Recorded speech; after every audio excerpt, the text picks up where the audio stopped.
ನಮಸ್ಕಾರ ಸ್ನೇಹಿತರೆ. ಈ ಟೈಮ್ ಯಾವತ್ತೂ ನಿಲ್ಲೋದಿಲ್ಲ. ಇವತ್ತು ನಾವು ಸಮಯ ಅಂದರೆ ಟೈಮ್ನ ಮಹತ್ವ ಬಗ್ಗೆ ಮಾತನಾಡೋಣ. ಟೈಮ್ ನಮ್ಮ ಜೀವನದ ಅತ್ಯಮೂಲ್ಯ ಸಂಪತ್ತು. ಇದು ಒಂದ್ಸಲ ಹೋದ್ಮೇಲೆ ಅದು ವಾಪಸ್ ಬರೋಲ್ಲ. ನಮ್ಮ ಕನಸುಗಳನ್ನು ಸಾಧಿಸಬೇಕಾದ್ರೆ, ನಮ್ಮ ಗುರಿಗಳನ್ನು ತಲುಪಬೇಕಾದ್ರೆ ಪ್ರತಿಯೊಬ್ಬರಿಗೂ ಸಮಾನವಾಗಿ ಈ ಟೈಮ್ ಕೊಟ್ಟಿದೆ. ಹೀಗಾಗಿ ನಾವು ಅದನ್ನು ಹೇಗೆ ಯೂಸ್ ಮಾಡ್ತೀವೋ ಅನ್ನೋದು ನಮ್ಮ ಜೀವನದ ದಿಕ್ಕನ್ನು ತೋರಿಸುತ್ತೆ. ಟೈಮ್ ಎಂಬುದು ಅದೃಶ್ಯವಾದ ಆಸ್ತಿ.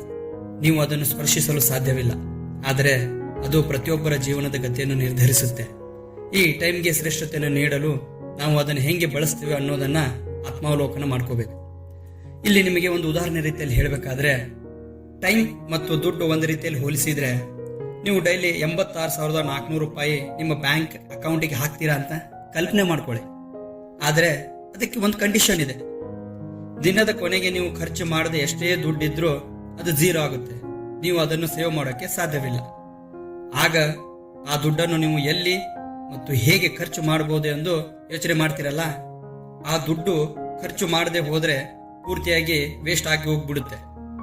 ಆಗ ನೀವು ಅದರ ಪ್ರತಿಯೊಂದು ರೂಪಾಯಿಯನ್ನು ಯೋಚಿಸಿ ಖರ್ಚು ಅಥವಾ ಇನ್ವೆಸ್ಟ್ ಮಾಡ್ತೀರಿ.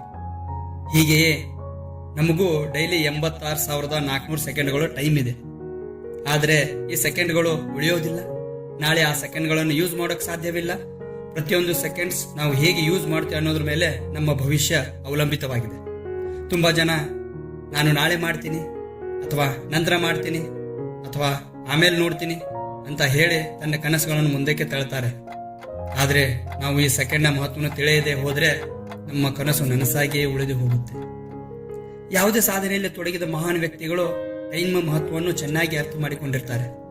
ಅವರು ದಿನದ ಒಂದೇ ಒಂದು ಸೆಕೆಂಡ್ನ ಕೂಡ ವೇಸ್ಟ್ ಮಾಡೋದಿಲ್ಲ. ಅದಕ್ಕೆ ದಿನದಿಂದ ದಿನಕ್ಕೆ ಅವರು ತಮ್ಮ ಟಾರ್ಗೆಟ್ ಕಡೆಗೆ ಮುಂದೆ ಹೋಗ್ತಾ ಇರ್ತಾರೆ. ಯಾಕಂದ್ರೆ ಡೈಲಿ ಅವರ ಕನಸು ಮೀನ್ಸ್ ಡ್ರೀಮ್ನತ್ತ ಒಂದು ಹೆಜ್ಜೆ ಹಾಕ್ತಾರೆ.